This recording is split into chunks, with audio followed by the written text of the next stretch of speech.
Hello everyone. I've just had a lovely morning of painting down at a local place called Kingscliff, which is a little seaside village, I guess you could call it. Again at the little Greek restaurant, and just did a little door study. So I started off by doing a demo and I didn't get much more done, so I finished that for this video, specifically because I'd like to show you, I've touched on it before, but I'd like to show you how to use your pen with your watercolor paintings. And it's really a lovely effect. And if you start practicing early on in your watercolor life, it becomes second nature to know how much watercolor to do before you can just stop, because you know that the pen is going to do everything else you want to do in that painting. So I hope you enjoy this lesson, and leave a comment if you like and subscribe if you like. It would be good. Okay, have a lovely week, and I hope this inspires you to be creative. Bye for now. I started this as a little demonstration with my outdoor painting, my own plein air class this morning, and I just wanted to finish it off, but do it as a demonstration for you to see how far I would take a painting if I intended to do pen line over the top of it. So this is a perfect example because it's a limited study, just the doorway and the near surrounds. I'm not doing too much detail in that. It's just a shadow, a door and some planting, but I do want to show soft light as well as hard light. So with this I've used a little bit of wet on wet and also wet on dry, and now I'm going back to wet on dry here just to give me a little bit more definition. Remember, wet on dry, the paint won't go anywhere besides where you're putting the brush down, so it gives you a lot of control. And because there's a lot going on up here and nothing down here, I just have drawn in the step and want to show a little bit more detail down the bottom part of the painting, but I'm going to wash it off quite quickly because not too much is happening that I'm thrilled about. It's nothing exciting. It's just going to be to literally ground the painting, put a bit of interest down low. When you have this situation, remember, less is more. You don't have to paint the whole wall or explain to anyone what is happening. You can just go, right, I'm doing this bit here, I'll shade that in a little bit, that's probably in shadow, and you can indicate things just so that it shows holds a little bit of interest, but there's no reason to completely color anything in. Now, actually, I think that was timber, but that's okay. I'm just going to do the top of this timber step quite lightly.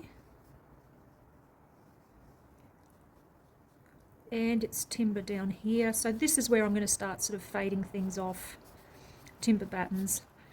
And a big thing about fading things off is not only not doing detail, but actually feathering them off, reducing the scale of what you're painting and allowing dry paper to come through the colour. So you're interrupting the shape, breaking it up. It holds less power when you break up the shape. I want to wait for this to dry because I want to put an edge and a return on it that's a little bit stronger.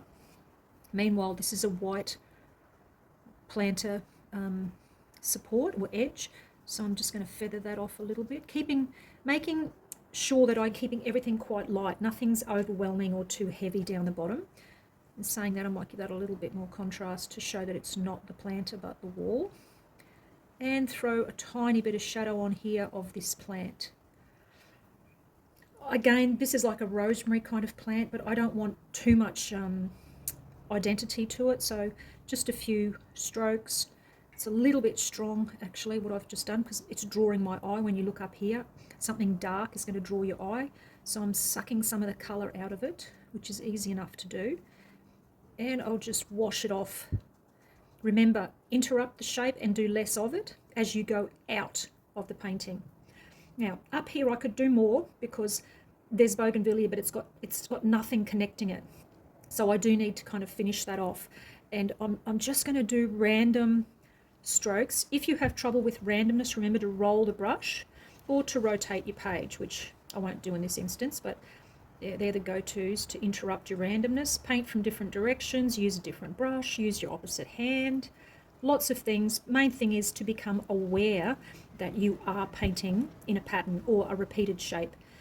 Now I'm going to have just some magenta here straight magenta, to just give me, just fading off again from down here, but just give me that little pop of pure colour,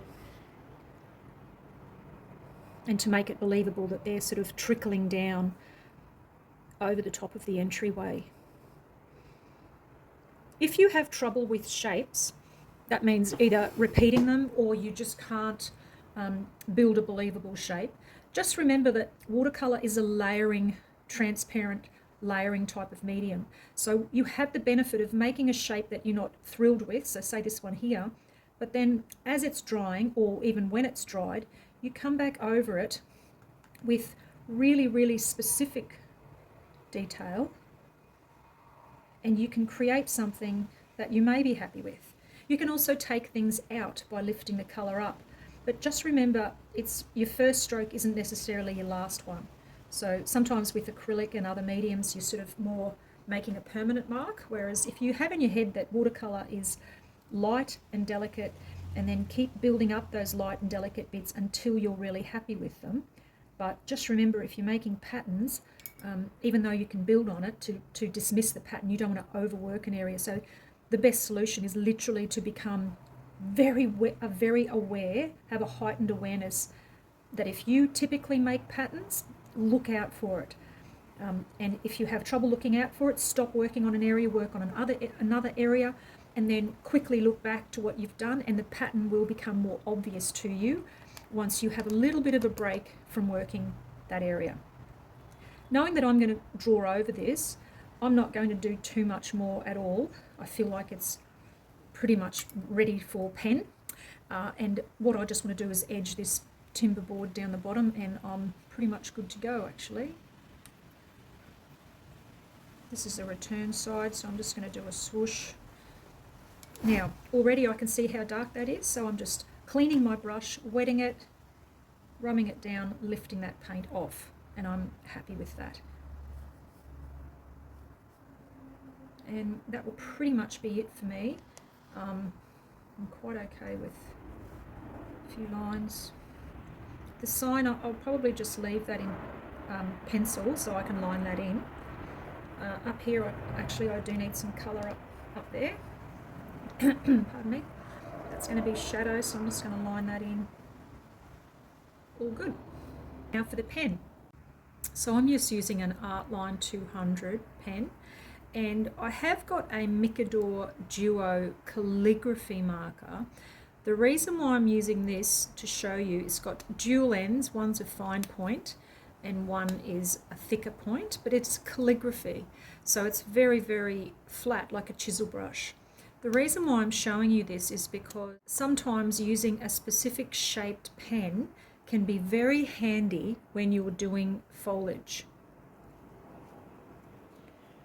It just gives you, especially when you're rotating the head, but it can just give you that randomness if you're a pattern maker. Like, I'm quite neat, so therefore I tend to do the same mark very well over and over. And I find that using something like a calligraphy marker just changes things up a bit for me and makes it a little bit easier to do randomness rather than the same mark over and over again. Also, when you're using a marker, test it out on watercolour paper, not drawing paper, before you start, because sometimes they go well on paper, but with the texture on the watercolour paper, they don't go so well. And you've already started making the mark, and then you're sort of committed to using that same pen unless you can neatly go over what you've already done. So to start off with, one trick that I use, if I've got something structural, which is a door, and I want to keep it quite straight, I run my little finger down the edge of the watercolour pad, holding my pen, so I can even lean my hand down on the paper, and then when you line it up, hover above, line up, and I love that little bit of wonkiness in there. I'm not looking for perfection because I'm looking at making this keep my painting loose, but that gives me the guide to say that it's pretty much straight up and down, not going to fall over or really, really wonky. So, sorry, my hand's quite shaky today, so extra wobbles, which is fine. But really, I do lean on that dragging down, it keeps it fixed. Then any verticals that you want to sort of have partially in, even a little bit, I would still continue to use that. Only this one here I'd spin it around because I will do it from this side up. I don't care how on off this is either, sort of looking at that as an interesting thing. And then even this way, because this suits my hand. I always start my pen lines by lining in those structural elements first. Stairs, doors, main walls. They're the things that make the eye, the viewer believe that this is a real structure.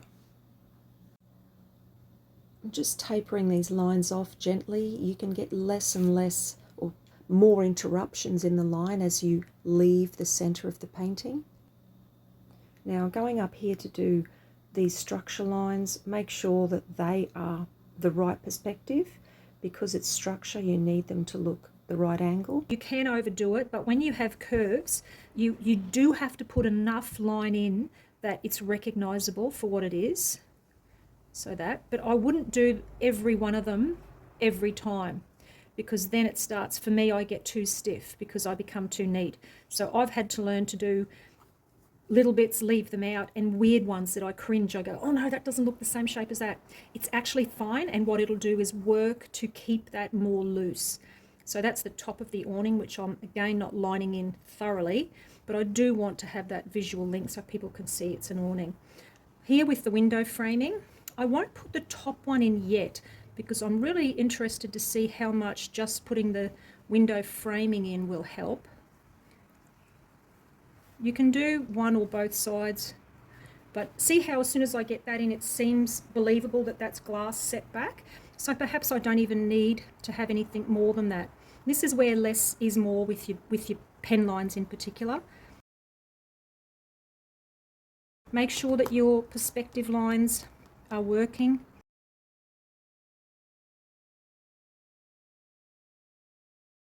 And now for me, it's just squiggles and very loose shapes.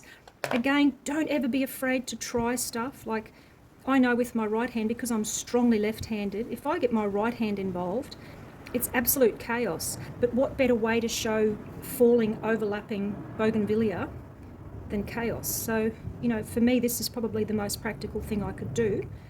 And I'm just doing like a squiggle, Mr. Squiggle. And what I'm doing is I'm not lifting my pen. So it's like you were trying to write a sentence when you're 3 months old, or I don't know, maybe a bit older, baby genius. But that is much more impactful than me getting caught up in my neatness and going, oh, well, that's a bougainvillea leaf and that's a bougainvillea leaf. Because once I start repeating this, it starts to look tighter, whereas this will always look loose. Now, the thing with landscaping and planting is underdo it. We don't want to have that much lined in that there's no mystery. So all of this big area here, I'm doing far less than I need to do because the shape of the colours is carrying it for me. As long as I get the hint and repeat that squiggliness here and there, it's enough. And I'm pretty happy with that. Oh, I didn't look.